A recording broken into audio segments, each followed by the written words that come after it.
औज़ुबिल्लाहिमिनश्शैतानिर्रजीम बिस्मिल्लाहिर्रहमानिर्रहीम। अस्सलाम वालेकुम।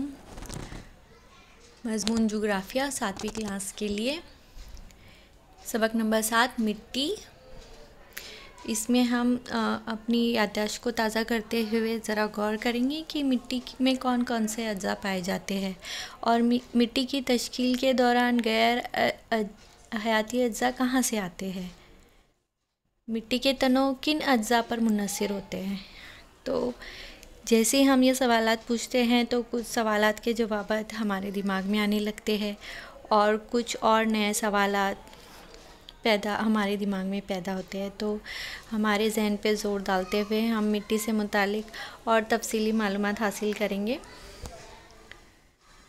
मिट्टी के तश्कील के लिए मौसी चट्टानें, हयाती अज्जा, इलाक़ाई आबो हवा, ज़मीन की ढलवान और मुद्दत, इन तमाम अवामिल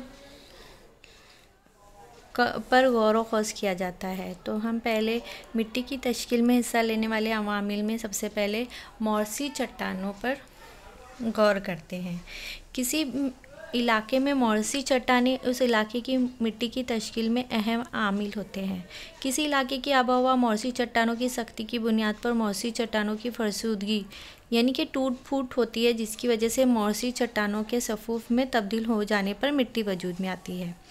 इसकी एक मिसाल हम देखेंगे कि महाराष्ट्र में दक्कन की सतह मुर्तफ़ा पर मौसी चट्टानें बसाल्ट की फजूरदगी होने पर काली मिट्टी तैयार होती है। इस मिट्टी को रीगर मिट्टी कहते हैं।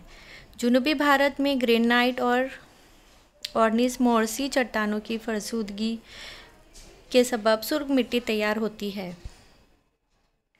इलाक़ाई आबो हवा मिट्टी की तश्कील पर असरअंदाज होने वाला एक अहम आमिल है।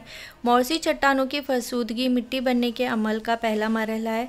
अमल फरसूदगी का इन्हिसार किसी इलाके की आबो हवा पर होता है। किसी इलाके की आबो हवा अमल फरसूदगी की शिद्दत को मुतय्यन करती है। एक मौसी चट्टान पर आबो हवा के इख्तलाफ की वजह से मुख्तलिफ़ किस्म की मिट्टी तैयार होती है।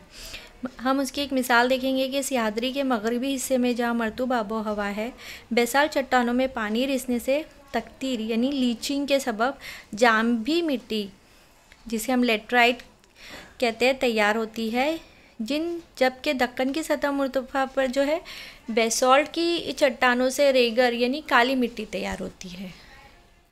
हयाती अज्जा चट्टानों की फरसूदगी के सबब रेज़े तैयार होते हैं, लेकिन इन रेज़ों को मिट्टी नहीं कहते। मिट्टी में चट्टानों के रेज़ों के अलावा हयाती अज्जा की आमेज़िश नहायत ज़रूरी है। यह हयाती अज्जा इलाके के नबातात, जानदार के मुर्दा अजसाम वगैरह तजियाकारी के सबब मिट्टी में घुल मिल जाते हैं। नबातात की जड़ें, खुशबू, खाशाक और हैवानात के मुर्दा जिस्म वगैरह अज्जा पानी में गल कर मिट्टी में मिल जाते हैं। इस तरह मुख्तलिफ़ जानदारों के ज़रिए भी इनकी तजियाकारी होती है, मसलन केचुए, हज़ारपा, दीमक, गोजर, चूटियाँ वगैरह।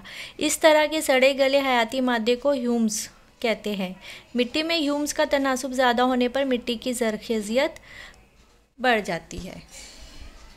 मुद्दत या अरसा मिट्टी बनने का एक कुदरती अमल है। इस अमल में मौसी चट्टानों की फरसूदगी, आबो हवा, हयाती अज्जा शामिल होते हैं। यह निहायत ही सुस्त रफ्तार से होने की वजह से मिट्टी के मुकम्मल तौर पर तैयार होने में काफ़ी लंबा अरसा लगता है।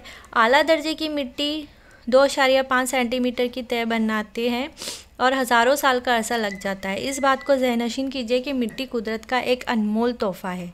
ज़्यादा दर्जे हरारत और ज़्यादा बारिश वाले इलाकों में मिट्टी बनने का अमल तेज़ी से होता है। इसके बरखिलाफ़ कम दर्जे हरारत और कम बारिश वाले इलाकों में मिट्टी बनने का अमल ज़्यादा वक्त लगता है। इसके अलावा हम जब गौर करेंगे तो ज़मीन पर हयाती माहौल का एक अहम जुज़ नबातात है और नबातात की नशोनुमा और सहारा देने के लिए मिट्टी को गैर मामूली अहमियत हासिल है। जिस इलाके में ज़रख़ेज़ मिट्टी पाई जाती है वो इलाका नबातात से मालामाल होता है। उसकी एक मिसाल है इस्तिवाई खित्ते का इलाका। इसके अलावा इसके बरक्स जिस इलाके में ज़रख़ेज़ मिट्टी नहीं होती वहाँ नबातात का फुक़दान होता है, उसे हम कहते हैं रेगिस्तानी इलाका। इसके अलावा जहाँ पर बड़े पैमाने पर ज़रख़ेज़ मिट्टी नहीं होती है वो इलाका कुतबी इलाका कहलाता है। अब हम बगौर देखेंगे मिट्टी की अहम किस्में जो है हमें महाराष्ट्र में दिखाई गई है कि महाराष्ट्र के किन इलाकों में अलग अलग किस्म की मिट्टी पाई जाती है। तो इसमें सबसे पहले हम इसके अशारिया में देखेंगे मोटी खुश्क मिट्टी। उसके लिए पहले दिया गया इलाका आप गौर से देखेंगे तो काफ़ी इलाके में मोटी और खुश्क मिट्टी दिखाई देती है। उसके बाद आता है काली मिट्टी, तो जहाँ पे थोड़ा सा डार्क काला नज़र आ रहा है वो काली मिट्टी का इलाका है। उसके बाद जांबी मिट्टी, तांबे की शक्ल की मिट्टी, जांबी मिट्टी आप देख सकते हैं कि काफ़ी इलाके में तांबे की मिट्टी नज़र आ रही है। उसके बाद है साहिली पट्टी की दलदली मिट्टी, जो साहिली इलाके हैं वहाँ पर दलदली मिट्टी नज़र आती है। बहरे अरब के साहिली इलाके में आप देख रहे होंगे वहाँ पर आपको दलदली मिट्टी नज़र आती है। फिर जर्द माइल मटियाली मिट्टी, ये भी आपको महाराष्ट्र में दिखाई देंगी। मिट्टी के इस काम की तरफ बढ़ते हैं। महाराष्ट्र में पाई जाने वाली मिट्टी के अक़साम हम देखते हैं। मिट्टी का रंग, साख्त और इसकी तश्कील का अमल जो है उसकी मोटाई वगैरह वामिल की बुनियाद पर रियासत में पाई जाने वाली मिट्टी की दर्जाबंदी की गई है। तो सबसे पहले हम देखेंगे मोटी खुश्क मिट्टी। झीज और बारिश की कमी की वजह से इसकी मिट्टी तैयार होती है। सतह मुर्तफ़ा के मगरिबी हिस्से के घाट की बुलंदी पर यह मिट्टी पाई जाती है। मसलन अजंता, बालाघाट और महादेव के पहाड़ी की मिट्टी में ह्यूमस की मिकदार काफ़ी होती है। इसके बाद हम देखेंगे काली मिट्टी। रीगर या काली मिट्टी कपास के नाम से मारूफ है। ये मिट्टी की एक किस्म है। ये मिट्टी औसत बारिश वाले इलाकों में पाई जाती है। नदी की वादियों में, दलदली मैदानों और वादियों वाले इलाकों में ये मिट्टी पाई जाती है। सतह मुर्तफ़ा के दक्कन के मगरिबी हिस्सों में निहायती सयाह और मशरक़ी हिस्सों में दरमियानी सयाह दो किस्म की मिट्टी पाई जाती है। और ये भले ही काली दिखाई दे लेकिन इनमें हयाती अज्जा की मिकदार कम होती है। फिर उसके बाद हम देखते हैं जांबी मिट्टी। सह्याद्री के मगरिब में कोकनों की साहिली पट्टी और मशरक़ी वदक में इस किस्म की मिट्टी पाई जाती है। ज़्यादा बारिश वाले इलाकों में चट्टानों की झीज काफ़ी बड़े पैमाने पर होती है, जिसकी वजह से मोरसी चट्टानों की जड़ें खुल जाती है। चट्टानों में मौजूद लोहा माहौल में मौजूद ऑक्सीजन गैस से के आमेज़े होकर कीमियाई अमल से गुजरता है, जिसकी वजह से मिट्टी तैयार होती है। इस मिट्टी का रंग तांबे जैसा होता है। फिर उसके बाद हम देखते हैं साहिली पट्टी की दलदली मिट्टी। कोकन की बहुत सी नदियाँ तवील नहीं होती लेकिन तेज़ रफ्तार से बहती है, जिसकी वजह से बहाकर लाने वाला दलदली कीचड़ नदी के दहाने पर जमा हो जाता है और मगरिबी किनारे पर नदी के दहाने पर ये मिट्टी तैयार होती है। मसलन धर्मतर की खाड़ी या फिर पनवेल का इलाका आप देख सकते हैं। इसके अलावा हम देखेंगे जर्द माइल मटियाली मिट्टी।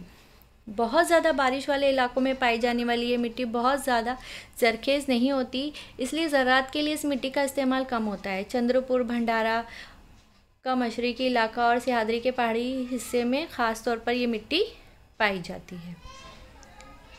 इसके बाद हम देखते हैं मिट्टी का ज़वाल। हवा और पानी की वजह से मिट्टी की परत जो है बह जाती है। इसका मतलब है कि मिट्टी की झीज होती है।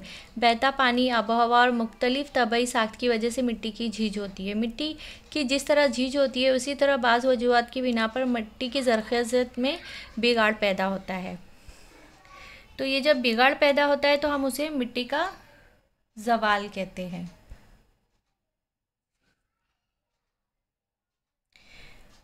तो यह मिट्टी का ज़वाल जो फसलों और के लिए कीमियाई जात और खाद के हद से ज़्यादा इस्तेमाल की वजह से मिट्टी का ज़वाल होता है और यह है मिट्टी की झीज।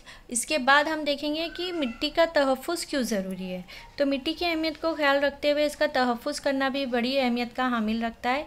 खेतों में ज़रख़ीज़ मिट्टी बारिश की वजह से बह ना जाए इसलिए इसके किनारों पर मुंडेर बनाई जाती है और इसके दोनों जानिब जो है झाड़ियाँ लगाई जाती है और दरख्तों के लगाने की वजह से हवाओं की रफ्तार पर काबू पाया जाता है, जिसकी वजह से जो है उरियाकारी रुक जाती है और नबातात की जड़ें मिट्टी को मजबूत से पकड़ रखती है, जिसकी वजह से मिट्टी की उरियाकारी रुक जाती है। मिट्टी के तहफ़्फ़ुज़ के ज़म से ढलवानी ज़मीन पर तवातर से मुतवाज़ी नालियाँ खोदी जाती है। ऐसी नालियाँ मुख्तलिफ़ बुलंदियों पर खोदने की वजह से ढलवानों पर बहकर आते हुए पानी की रफ्तार कम हो जाती है और इसकी वजह से उरियाकारी रुक जाती है। इसके अलावा जो है महाराष्ट्र हुकूमत ने कई जगह आबगिर इलाके का इर्तिका किया है। इसकी वजह से पानी रोके, पानी जज़्ब कीजिए मंसूबे भी बहुत कामयाब हुआ है। मिट्टी की तदरीजी ज़वाल को रोकने के लिए कीमियाई खाद, जरासीम की दवाओं के बेजा इस्तेमाल से बचना चाहिए।